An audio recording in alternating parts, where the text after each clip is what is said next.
At this time, we have Jackson State on the dais, head coach T.C. Taylor, student athletes Jacoby Morgan, Herb Mulligan, and Jeremiah Williams. We're going to start with an opening statement from Coach Taylor. Then we're going to open up for questions for the student athletes first. Coach. Very pleased with my football team in this entire journey. It's been a great, incredible run for this football team and these coaches. Everybody involved with JSU football, the fans, I can't say enough. They really showed up here in the city of Atlanta for this game. But, you know, these guys, they worked their butts off all year for this moment, and they went out there today and dominated. They really went out there today and played a dominant football game. And, you know, we talked about it all week. After we won last weekend, we knew it would be a quick turnaround, but we had to get ready for this one, you know. And I told them, you know, you got to shake that one off and get ready for this one, because this is it. There's no football after today. So I'm just proud of my football team, proud of the fans, my coaching staff, everybody that made this happen. You know, to be a national champ right now, it feels awesome. All right, our first question for the student athletes will come from Stephen, the young man behind you, Stephen. Stephen Gator, HBCU Game Day. This is for Mr. Mulligan. You know, you guys came out here and really were able to run the ball against them. You know, just talk about the performance that you had, and it seems like under the lights against this team, for sure, you guys really kind of turned it on. You started on kind of Thursday night with that intensity, kind of carried it over to the game. Yeah, I was talking a little trash that night, so it's one thing to talk it, but we really a humble team, so it's like you got to be able to perform and walk it as well. And I mean, people say I had a good game, but I always give it to the offensive line. It started in the trenches first, you know. So the offensive line is, man, you got 3 guys that's going to the HBCU Legacy Bowl, so that speaks loud enough for itself. So I just give it up to those guys up front, honestly. All right, right here. I miss you heard Crush Sports Talk. Jeremiah, for you, talk about just owning the A-gap all day and just being disruptive in their backfield the entire afternoon. Man, it was just a one-mind thing, man. I was locked in the whole game. My coach told me from the get-go, man, own your gap. So I own my gap all game, man. And the game plan was simple.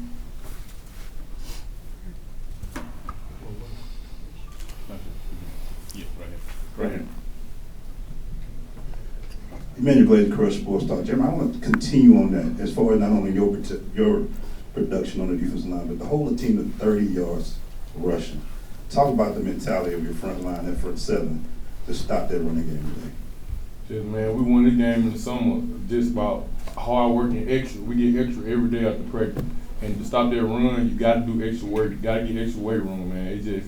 It's a blessing to win this game just because we just a good front and we got a good back end, and the linebacker, man, just flying to the ball every play. Gentleman in the back with the hats. Yeah, Wayne Cartwright from the Hill Podcast. This question is for Irv Mulligan. Irv, just coming from having surgery in the off season and now capping this off today, how would you, in your own words right now, sum up the story now for you? It's just a blessing, man. And it's like I said, it's like the will and the want to. I had a goal before I got injured, and I had it in my mind last year we was gonna be in the Natty, and we just had a rough season. So we already knew we had what it took. We just had to find the small pieces to put it together. And this year, Coach TC did a great job. And I just give my hats off to him and the rest of my teammates. Honestly, without him and my teammates and the courage and the extra work and extra rehab and stuff they put me through, I wouldn't be able to come out here and do what I do. So I just give it all to them. Young lady in the back. Jeremiah Graves from the Grave Digger Report. Mr. Williams, this is for you. This question's for you. I know we actually spoke online, based on you playing that one technique and also that third technique. You stated how important it was that, that defense wins championships. Underneath Coach Taylor's tutelage, can you speak about, the culture? It just seemed like the sauce is just totally different, after this championship that, you won underneath his tutelage. Man, it's just a blessing, man, to stop that run, man. Coach College James, man, he hang hat on stopping the run. He just he tell us every game, man. He 5-yard plays, man. He angry at us, but he know what we're capable of. So he just from the get-go, man, started off strong. Dr. Cavell, young man in purple, then Wilson. Kenyatta Cavill, Dr. Will's Inside the HBCU Sports Lab. This is for Jacoby Morgan. Mm-hmm. You played, particularly early in this game, with such an efficiency. Third down, hit a big, long pass. Talk about your mindset going in here, and where was that in terms of how efficient you were able to play today? Yeah, I just wanted to come in here and be myself. Coach at practice, he been on me just, to play my game and just stay level-headed. So it's just being attention to detail, going to practice and knowing what the looks are we're going to get and just being able to execute them.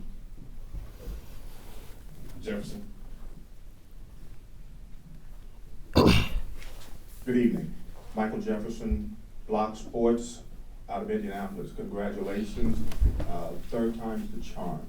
How does it feel on the offensive side and the defensive side to get the job done?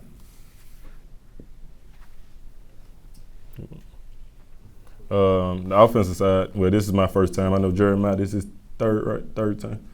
Yeah, so for me, hometown kid, to get it done the first time, to have our names in the book for the first time winning the Celebration Bowl, it's an amazing feeling, and that my hat goes out to these guys, just putting in the hard work all season.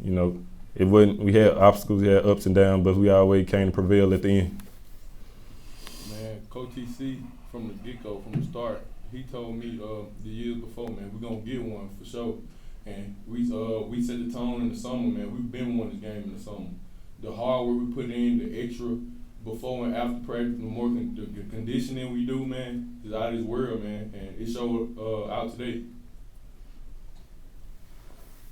Jason McDonald, Core 360 Sports. Most of you guys sitting up there are from Mississippi as your head coach. He played for Jackson State. He wore that uniform you have on right now.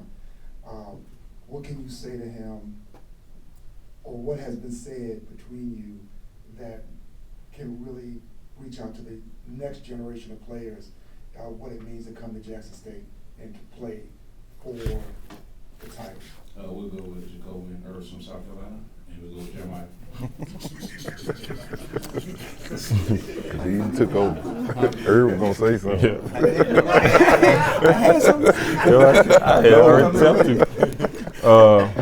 First and foremost, I want to thank Coach for getting this roster together. That, like Irv said, we already had the pieces, and it's just, when you got Coach of the Year, he's just gonna put you in the right places to make the right plays. So. To any players that's coming to look here, you got a great coach ahead of you that's going to coach you every day. He's not going to let up, and that's what you want. Like, Coach stay on me every day. I got up, downs after practice every day, good or bad. Good or bad, and it's just a testament to, hard work, and he know what he got. He trusts me. He know that, if I just stay level-headed, that I can have the success that I want. So, yeah. Like Kobe said, man, Coach TC know what it looked like. That's why he won Coach of the Year, man. We've been here 3 times, and he knew he was gonna get it done eventually. Like it was a small thing. He put the pieces together, man. It's all we needed to stay connected and teamwork, man, and stay on those every day. That's what Coach do. All right, we got our final question for student athletes. All right, Dwayne Nash from the Yard HBCU Sports and Hero Sports. This question is specifically for Jeremiah, but if the other 2 players, if you were here, the other 2 times in which Jackson State appeared in the Celebration Bowl, there were perceived distractions off the field that may or may not have affected performance on the field. Can you speak on whether or not coming into this year without any outside distractions may have led to you guys in your performance this particular season? Man, we just keep the main thing. We stay focused all season. We just one goal to make everybody locked in. We wouldn't really worry about any distractions this season. All right, with that, gentlemen, congratulations again, and thank you so much. Good job, guys. Thank you, Coach. Thank you. If you ask a question from the players, you probably won't get called on. So you gotta put your hand down. We'll start since we're here. We'll start with Luke, and then Mr. Rose. Well, excuse me, Mr. Rose, you go first. Luke, you wait. You got like 5 questions. I know. I'm Bill Rose from ESPN. Congratulations. Thank you. Thank you. Just curious, do you remember how old you were when you saw your first Jackson State game? Ooh. I'm probably say, for me to remember back that for about 10, 11 years old. We'll go with 10. Yeah, 10, 11 years old. And this is a follow-up to that, is that, Jackson State's in your blood. I mean, you played there, you grew up, the whole thing. So does it mean anything more to bring this championship home, having been through the whole, the representation? Yeah, I mean, it means everything. It means everything. I think you said it. To grow up in the stadium, like I said, coming to those games and watching so many great players play in that stadium, and then, deciding to play my college career, or my collegiate career there, and then today, leading the charge on that. It means everything to me. It means everything to me. There's still a lot of people around that were around when I was there as a player. We just, to hug those people after a game like this. My family that supported me throughout, that what we was just basically talking about, my sister was the one who used to take me to a lot of those games. And she was out there on the field with me. So, I mean, it means everything. Luke Williams from the Black College Sports page. Coach, congratulations on a great season, a great win today, right here. Oh, okay. Coach, I want to talk about your offensive coordinator calling the plays. It looks like you kept them off balance all day. When they thought you were going to run, you passed. When they thought you were going to pass, you ran. You hit some big plays. Obviously had 2 TDs called back, but you still, I thought, kept them off balance. Talk about what was your strategy from an offensive standpoint going into this game. We talked about controlling the trenches. I challenged the offensive line today. And I walked throughs before we left the hotel. I challenged Irv Mulligan, and I just been on Jacoby about staying level throughout this whole deal today, and they went out there and executed their butts off. And it's like you said, that last touchdown, they was expecting a run. And I said, you know what, we're going to throw it to our best receiver right here, Jonas Vertillion, and we finna start celebrating, and Jonas, first of all, Jacoby makes a great throw. Jonas makes a great catch, but I think it's like you said, I try to just keep them off balance. The defensive coordinator, they got a good defense over there. They got some really good players over there. And you can keep those guys off balance with, the things we were doing. We mixed up some tempo, then we slowed it down when we needed to. Heck, we put 2 tight ends on the field a lot today. So just keeping them off balance, led to the success you saw out there today. All right, we'll go Wilson right in front, Coach. Wilson Jackson, Black Sports Insiders. Coach, we've had a lot of conversations, but I want to take you back to this one. It was 2020, a couple of weeks before Deion Sanders got hired. We were sitting in your office, and I asked you how bad you wanted to get this job at Jackson State, and you said you really, really wanted to leave this job. It's the only job you ever wanted. Did you ever envision it turning out to be the way it has turned out today? No doubt. No doubt. I trust in God, and He had already told me the blueprint and everything, but He also told me to be ready when He get here, and I always prepared that way. And when I had that opportunity, I pulled my sleeves up and went to work. I knew what I want my roster to look like. I knew what I wanted this coaching staff to look like. And I knew we were going to be successful. I wanted this moment. I knew this moment was going to happen. I kind of wanted it last year. But I had to, we played solid, 7-4. But I knew one more signing class, we were going to be we had the opportunity to be really good. And those guys came in here and changed the culture. Believed in me, had a lot of turnover with the coaching staff after the first year. They came in here and bought into the culture, and I said, we're going to work our butts off because we were going to get to this moment. All right, look, young lady, thank you. Congrats, Coach. Mercer Stubbs, 16 WAPT down in Jackson. I was watching your face or your reaction when you was raising that trophy. You looked like you were in awe. Just talk about what it means to have the confetti falling on you this time. Yeah, when I raised the trophy up, they kind of late with the confetti. And that's what I've been waiting on. So I'm like, come on now. I've been seeing everybody in previous years getting their confetti while they raised that trophy. You're finna give me the confetti today, but it felt great. It felt great. It was some great moments out there today. I think the one that kind of blew me away when I hear the crowd hollering my name, like, good gracious, that was unbelievable. That's a moment I'll never forget. But to get on that stage, I've been waiting a long time to get on that stage and hoist that trophy up, and it was an unbelievable feeling. All right, look, David. Coach, Coach in the back on the center here. Congratulations. Thank you. Been a pleasure covering the team on this journey. Done a great job. Thank you very much. Just two quick thoughts for you. Number one, why was this team able to finish the job? We've seen Jackson State here 3 of the past 4 years. Why this year's team? And secondly, South Carolina State, before you guys got in here, was saying they think the turning point in the game was Isaiah Spencer and Jacoby Morgan connecting on that huge play. Yeah. What did you see in that, and do you believe that was if not the turning point, to really add on? Yeah, it's like what Jeremiah was talking about, man. Nobody knows how hard we worked in the off season. We had quite a few new players that come in here, and they just bought in. When they say we're a family over here and the brotherhood, that's what it is. There was times today that the offense sputtered, but those defensive guys come down there and say, we finna go stop them. Hey, I know a lot of people in here were wondering why I went for it like that, because I know what the defense was gonna go out there and do if we didn't get that. And they went out there and, held those guys. It's just a brotherhood that we got over there. The play to Spencer was funny about it when I called it. I said, there's no way. I know Coach Barry got to be ready for this play because that's been an explosive play like 6 times this year. I think we scored like 5 times, and that one time, that's what I told Spencer when he ran off. I'm like, how do you not score? We've been, pretty solid on that play, but it's a play that we get a matchup on the safety. Anytime Janalen Dupree, Isaiah Spencer, I can get a matchup on the safety. We're going to take advantage of it. So the stadium, it woke up after that. It woke up after that play, but it was a lot of big plays out there that I'm very excited about right now. Young man, Red. Coach Walker from Carolina Sports Network. Congratulations, Coach TC. It's good to see you, man. Thank you, sir. Thank you. You guys have been resilient all season long. What has been that one thing with this team where you knew that this would be your year? Yeah, it was after that loss to Gremlin. That Gremlin loss, the way we were able to come back and get to work, we could have kind of tanked it right there. It was a tough loss, but I always say, that was a loss that we needed early on to kind of wake us up, and that's what I told the team. But it was after that, then I knew we were going to take this thing and get the rolling right there. Jacoby, he didn't play his best in that game.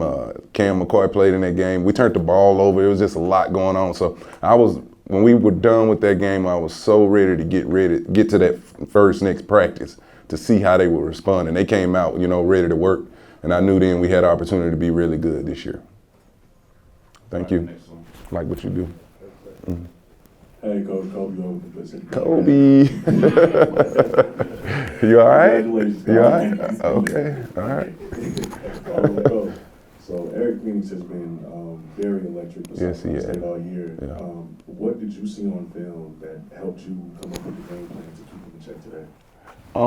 Let me say this about Eric Phoenix. He is a really good quarterback. We talked to him before he made the decision to go to South Carolina State. We did get him on the phone, but it was all about a fit. But we did speak to him, but he can play the game. But so can our D-line. Those guys really did a good job of getting after him, moving him out of the pocket and making him do some things he didn't want to do. And then this is what I told him. I said, when you get a chance to get him to the ground, make it violent. He got to get back up and go back out there and make a play. But he is a really good quarterback, that I do think a lot of that can go out there and make plays. They're not playing here today without Eric Phoenix. In the back row, Coach. Coach, back here in the middle. Coach, this is a stage that this school and your team has Name and affiliation. I'm sorry, we do name and affiliation before we ask I'm that sorry. question. Reggie Chapman, 11 Live TV here in Atlanta. Coach, this is a stage your team has been on the last couple of years. Just can you speak to this experience for your guys, how important this game is for HBCU athletics and the stage that's been created to showcase what this game is like on the national stage? Yeah, it's huge. Anytime you got an opportunity to play for a national championship and lead your program out there, it's exposure for your schools, both schools. And I'm pretty sure I hadn't heard the numbers, but I know a lot of people watched. That I looked up one time that the stadium got pretty packed at one point. It kind of caught me off guard, just hearing that roar. But the exposure is everything right now for the HBCU brand. And we got to continue to push that brand and continue to go out there and do things the right way and play good football. Play good football because everybody is watching. So we got to take advantage of these opportunities when you get on ABC television. Right. Timona Stapleton, she loves the podcast. How you doing? Good. Congratulations, Coach TC. Thank you. An incredible 12-2 season in just your second year at the helm. What does the future of the TC Taylor era You got it. Is that? TC Taylor era at Jackson State look like, and what are the key factors you believe will sustain and build on this momentum in the years to come? The future right now, I'm gonna get some rest. I am tired. This has been a long year. It's early right now. We'll get back to Jackson, and perfect time for me to get on the corner of that couch and just relax. But we're gonna hit the ground running. If you guys hadn't seen right now, we're doing a heck of a job recruiting. We got some really good players to join these guys that went out there today, but we got to get to recruiting and try to get back here next year. That's the plan right now. So we'll get back in there next week. I'm gonna probably meet with the team real briefly tomorrow. Get with the coaches, and we're gonna hit the ground, finish this recruiting class. We're about done with it, so we got to continue to build. I know other teams that, in our conference, in the MEAC, they're gonna be recruiting. They're gonna get better. And we're at the top right now, so everybody's going to want to get after us. So I got to roll these sleeves up, shake it off, get a little nap here and there, and then get back to work. All right, we'll go up front right here, sorry. Charles Bishop, Dr. Fields. Hey, Chuck. How you doing, Coach? What's up, man? Inside the HBCU Sports Lab. And I'm going to, you mentioned the HBCU brand. I want to speak about the SWAC brand. Now with the Celebration Bowl last year, and SWAC Challenges, 23 and 24 now today, has the pendulum finally kind of swung back to the SWAC in terms of getting these victories against a rival conference? It looks that way. It looks that way. The things that Coach Simmons did last year, the things we did in the MEAC SWAC Challenge last year against this same team, and look at this year. That was a dominant performance today by us. And I gotta say it looks that way. The SWAC is a long, grinded out season. It is, man. I'm not lying to you. It's a long, grinded out season. You have so many worries week in, week out, and you have to have your A game going each and every weekend. They tell you got to win the East. All right, you win the East. Now they got this SWAC championship. You got to go do that. And then you got to turn right around in a week and go, come over here and, win it all. But again, it's looking that way, and we want to continue that. Jamie Walker, HBC Wire. I heard you say in the interview once you stood on the shoulders of W.C. Gordon and James Big Daddy Carson. What would they say to you today? WC, I don't know if I can say some of the things WC said, but they'll be proud of me. I know they'd be proud of me. Like I said, they're two great former coaches here at Jackson State, and they'd say you did it the right way. You did it the right way, you built it the right way, and you went out there and got it done. Front row right here, Coach. Front left. Coach DC, how you doing? Congratulations again. Mike Washington, Dr. Cavill's inside the HBCU Sports Lab. Great job.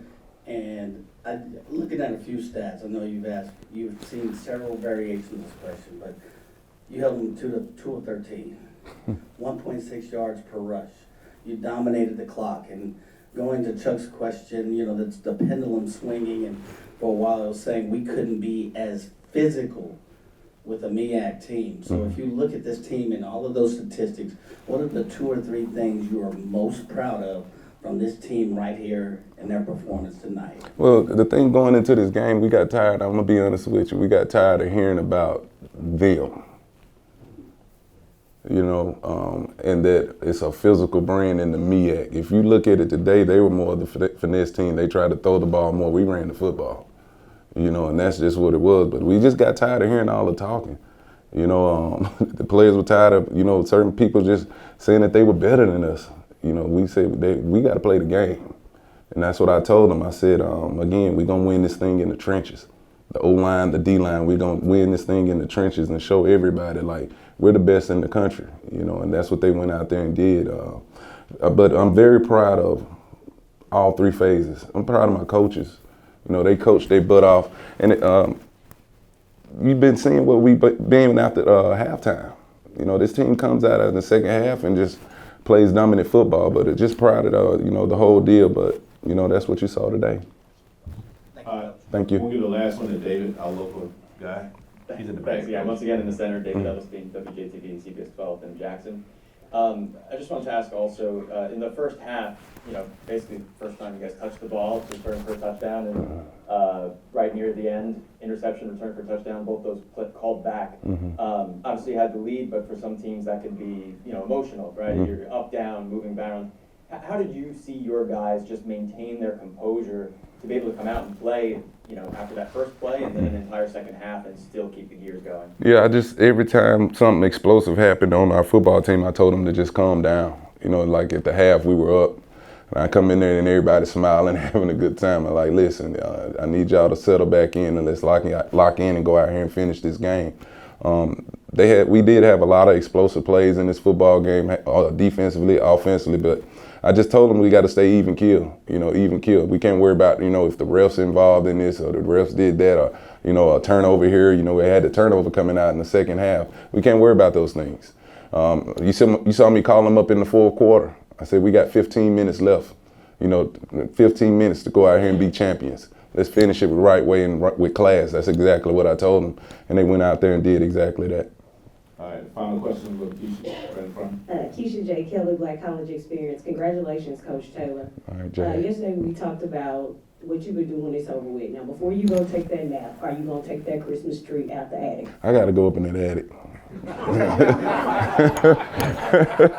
And this was messed up. She been on me about it, my wife. She got about 4 Christmas trees up there. But I got to go up in that attic before we miss Christmas. I think it's a few days before Christmas right now. So she's been working with me because you know the task at hand. But I got to go get up in that attic and get that tree down, ornaments and all. Great question. Coach, again, congratulations. Thank y'all for being here. Thank y'all.